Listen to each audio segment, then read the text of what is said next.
오늘 아하수에로 왕이 하만을 1인지하 만인 지상의 자리에 올립니다. 총리라고 할 수가 있겠죠. 하만은 왕이 준 권세를 세상에 완전히 풀스윙으로, 풀파워로 그 권세를 쓰게 됩니다. 그 증거가 무엇인고 하니 2절 말씀 보니까 대궐문에 있는 왕의 모든 신하들이 다 왕의 명령대로 하만에게 꿇어 절하되 모르드게는 꿇지도 아니하고 절하지도 아니했다고 했습니다. 정말 엄청난 권세 아닙니까? 하만이 왕이 준 권세를 풀파워로, 완전히 풀스윙으로 다 쓰고 있습니다. 겸손함이라면 전혀 보이지 않지요. 겸양지덕이라고 있는데 전혀 그렇지 않습니다. 왕이 줬다고 다 쓰고 있습니다. 그런데 딱 한 사람은 하만에게 절하지 않았습니다. 용감한 사람이 등장한 것입니다. 나는 새도 떨어뜨릴 기세가 있는 하만에게 절하지 아니하는 딱 한 사람, 유일한 한 사람, 그의 이름은 모르드게입니다. 모르드게. 그 이름답게 당당합니다. 모르드게, 모르겠어, 네가 누군지. 막 그런 당당함 아니겠습니까? 하만이 와도 무시했습니다. 하만의 기분이 완전히 상해버렸습니다. 왕이 준 권세로 자신에게 절하게 했는데 다 엎드려 코가 땅에 닿도록 절하는데 한 놈이 절하지 않는데 이게 기분을 완전히 잡쳐버리는 것입니다. 완전히 자기를 개무시하는 겁니다. 다들 자기 앞에서 벌벌 떨고 숙이고 있는데 왕보다도 자기를 두려워하는데 한 놈만 자기를 개무시하니까 완전히 기분이 상해버렸습니다. 그렇죠. 사실 최고 권력자 하만의 심기를 건드려서 좋을 것 하나도 없습니다. 그런데 모르드게는 왜 이렇게까지 무리수를 두는 걸까요? 좀 이상하지 않습니까, 여러분? 그냥 허리 한번 굽혀주면 될 것을 남들처럼, 남들 다 하니까 남들 같이 그냥 하만 앞에서 오셨습니까? 하고 허리 한번 숙이면 될 것을 왜 이렇게까지 하만에게 무리수를 두는 모르드게가 됐을까요? 옛말에 휘지 않으면 부러진다고 했습니다. 자, 그런데 여러분 궁금하지요? 모르드게 하만에게 유독 강경하게 한 이유, 훗날 자기 민족을 위기에 빠뜨릴 그 고집을 피우는 이유가 무엇일지 궁금합니다. 그 이유를 4절에서 엿볼 수 있습니다. 에스더 3장 4절. 자, 한번 엿볼까요? 시작. 날마다 권하되 모르드게가 듣지 아니하고 자기는 유다인임을 알렸더니 그들이 모르드게의 일이 어찌 되나 보고자 하여 하만에게 전하였더라. 그렇습니다. 무슨 뜻입니까 도대체? 여러분, 자기가 어떤 사람임을 알렸다고요?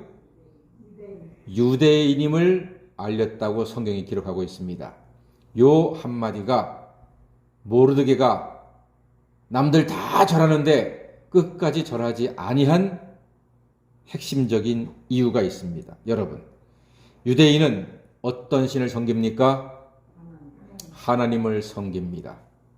하나님만이 유일한 창조주요, 하나님만이 유일한 구원자이심을 믿는, 예배하고 경배하는 사람들이 유대인들입니다. 그리고 유대인들에게는 법이 있습니다. 그 법이 어떤 법입니까? 율법입니다. 유대인의 율법. 제 첫 번째 10계명의 제 1조가 뭡니까? 나 외에 다른 신을 내게 있게 하지 말라. 다른 신 섬기지 말라고 했습니다. 오직 하나님만 경배하라고 했습니다. 그러니까 모르드게는 그 율법에 따라서 하나님만 섬기고 예배한다는 거룩한 고집이 있는 사람입니다. 아무에게나 허리 굽히지 않는 당당함의 이유가 바로 그가 유다인이기 때문이었던 사실입니다. 모르드게는 실세 권력자인 하만의 심기를 건드리면서까지 절하지 않은 이유가 있었던 것이었습니다. 오직 세상에서 사람의 경배를 받을 이는 오직 창조주이신 여호와 하나님뿐임을 믿고 선포하고 있는 것입니다. 모르드게는 좋은 게 좋은 거라는 식의 적당한 타협 정신이 없었습니다. 자기의 신앙 양심에 따라 하나님 이외에 사람인 하만에게 절할 수 없었습니다. 참으로 귀한 믿음의 본입니다. 이에 경노한 하만은 온 유다인을 멸하려고 계략을 꾸밉니다. 그 계략인즉슨 왕에게 이야기하기를 8절 말씀해 보니까 유대인의 법이 하나님 왕의 법과 다릅니다 라고 아하수에로 왕에게 이야기를 합니다. 유다인이 제국에 다 퍼져 있는데 그들의 법이 왕의 법과 달라서 나라를 어지럽게 할 것입니다 라고 마치 유대인들이 나라 중에서 반역이라도 도모하려는 것처럼 왕을 속이고 있습니다. 냄새를 풍기고 있습니다. 그리고 9절에 보면은 하만은요 자기 뜻을 관철시키려고 뇌물을 씁니다. 왕에게 은 1만 달란트를 드리겠다고, 왕의 곳간에 드리겠다고 이야기합니다. 그렇게나 많이요? 그렇게나 많이요. 은 1만 달란트면 어마어마한 돈입니다. 자기는 권세가 있기 때문에 금방 그 정도 돈은 다시 긁어 모을 수 있거든요. 뇌물 받으면 되니까.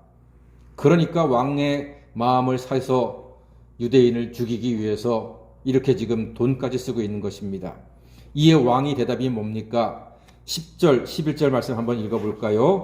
다 같이 읽겠습니다. 시작. 왕이 반지를 손에서 빼어 유다인의 대적 곧 아각 사람 함므다다의 아들 하만에게 주며 이르되 그 은을 내게 주고 그 백성도 그리하노니 너의 소견에 좋을 대로 행하라 하더라. 네, 그렇습니다. 왕이 반지를 빼주었습니다. 이 말은 네 맘대로 하라고 하는 결재권을 하만에게 준 것입니다. 돈이면 안 되는 것이 없는 세상이지요. 13일 하루 동안 모든 유대인을 죽이고 빼앗으라고 조서를 내려 보내게 됩니다. 위기요 재앙입니다. 모르드게의 믿음 때문에 유대인들이 다 죽임을 당할 큰 재앙을 맞았습니다. 하지만 여러분, 유대인에게는 하나님이 계십니다. 왕의 반지가 무섭긴 하지만 왕의 반지보다 하나님의 사랑과 하나님의 뜻이, 하나님의 능력이 더 크신 줄 믿습니다. 모르드게는 신앙을 지키며 하나님의 사랑도 지켰습니다. 하나님께만 경배하고 절했습니다. 세상에서 믿음을 지키면 이제는 하나님이 지켜주실 차례인 것입니다. 사랑하는 여러분, 우리가 믿음을 지키는 것, 하나님의 일은 하나님이 하실 것입니다. 우리가 우리의 믿음을 지켜나갈 때 하나님께서는 우리를 지켜주실 하나님의 일을 하실 것입니다. 그러므로 아무에게나 허리 굽히지 마시고 오직 여호와 하나님께만 허리를 굽히고, 물론 겸손히 다른 사람을 섬기는 것은 좋습니다만 하나님만 예배하고 하나님만 경배하고 믿음을 잘 지킴으로 하나님께서 보호하시고 지켜주시는 놀라운 은혜를 날마다 누리며 살아가시는 하나님 자녀가 되시기를 주의 이름으로 간절히 축원합니다. 아멘. 기도하겠습니다.